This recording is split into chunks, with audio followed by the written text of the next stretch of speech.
A minha oração já foi alvo de críticas. Vocês conseguem imaginar isso? Porque quando eu orava no início, eu não orava pedindo anjos de fogo, eu pedia 8 serafins. Se pegar minhas mensagens antigas, vocês vão ver isso. Pastor, de onde o senhor tirou isso? Eu estava na África.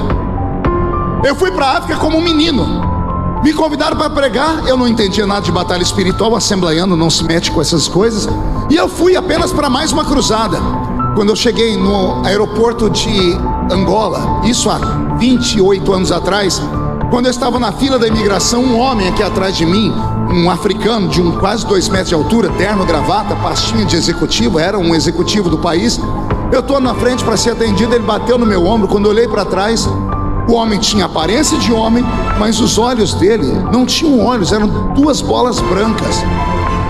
Ele falou com uma voz gutural, uma voz pesada. Ele disse para mim: o que você veio fazer na minha terra? Aqui eu mando. Até a entrada dali da imigração, você está protegido. Quando você entrar dentro do meu território, eu vou te matar. Eu não entendi nada. Quando eu fui falar com ele, ele piscou o olho, voltou, os olhos dele ficou normal.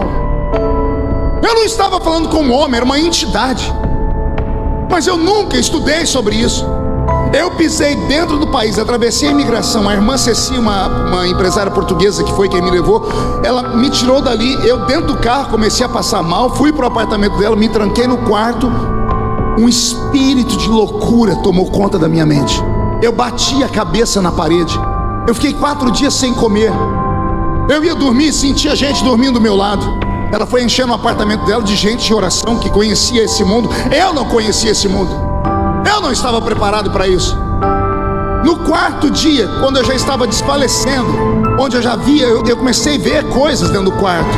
E para mim era porque eu não estava comendo, eu não sentia fome. Depois do 3º dia de jejum, você perde a fome. Eu estava mais no outro mundo do que desse. Eu dobrei meu joelho e o Senhor falou comigo: faça esta oração.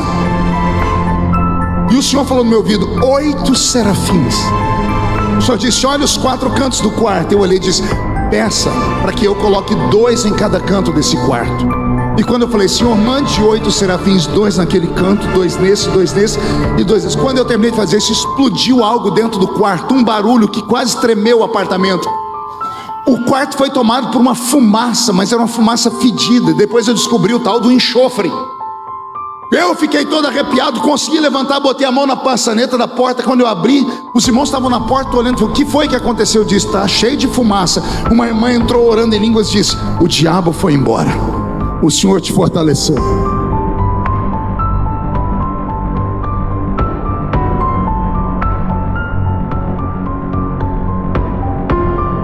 Me deram uma sopa, marcamos os dias para o culto. O primeiro culto foi numa Assembleia de Deus em Macolus, ficava 100 metros dali, dava para ir a pé. O país estava todo destruído com guerras, muitas pessoas mutiladas no meio da rua. Eu fui andando do apartamento dela de baixo até chegar na igreja. Se não caiu no meio da rua umas 50 pessoas endemoniadas, não caiu ninguém. Eu não falava nada, eu passava perto das pessoas, elas caíam estribuchando no chão.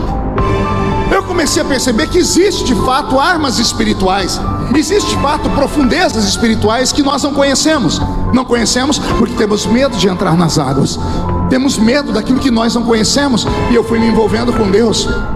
Naquela época, dentro de Angola, eu preguei em 40 dias.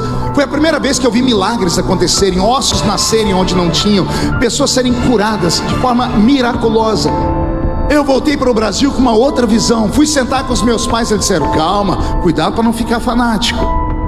Comecei a fazer as minhas orações por onde eu ia. Senhor, manda anjos ali, anjos aqui. Eu fui chamado pelos pastores mais conhecidos desse Brasil. Me lembro como se fosse hoje em São Paulo, num shopping. Marcaram comigo uma reunião numa sala fechada e disseram: olha, você tem que parar de ficar pedindo anjo na sua oração.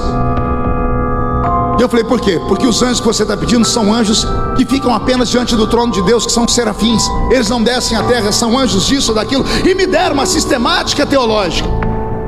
Aí eu falei: mas se eles ficam no céu, como é que eles queimaram os lábios de Isaías?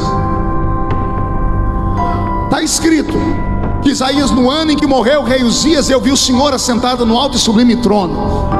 Os anjos voavam acima do trono de Deus. E eu disse: eis que estou perecendo porque os meus lábios são impuros. E o Senhor enviou um serafim que pegou com uma tenaz uma brasa de fogo do altar e queimou os meus lábios. Eu falei para eles: Isaías foi levado ao céu ou os anjos desceram onde ele estava? Aí engasgaram, não souberam falar. Não, o negócio é o seguinte: você para de falar isso, senão nós vamos começar a dizer nas revistas, nos jornais, que você é um herético. E eu fui falar com Deus, eu falei: Senhor, o que eu faço? O Senhor disse: vamos enganar eles. Continua orando, só não pede 8 anjos, só pede para eu mandar anjos de fogo. E por quê? Porque a palavra seraf significa aquele que arde em fogo.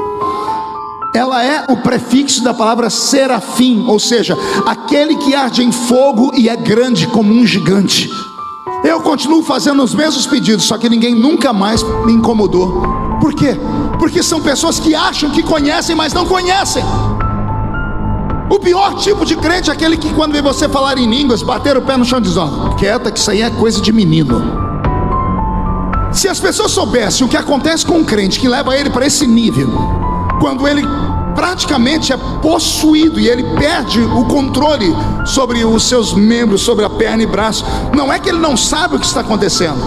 O crente cheio do Espírito Santo sabe exatamente o que está acontecendo, só que ele não consegue se controlar. Tamanho é o gozo, tamanho é a alegria, porque o sobrenatural divino possuiu o natural da terra. As pessoas que ridicularizam o movimento pentecostal é porque nunca experimentaram. E se tem algum aqui, de repente deve ter um espião aí, de repente tem alguém ouvindo pela internet, cuidado, é melhor ficar onde você está, não venha, porque esse negócio pega. Isso pega!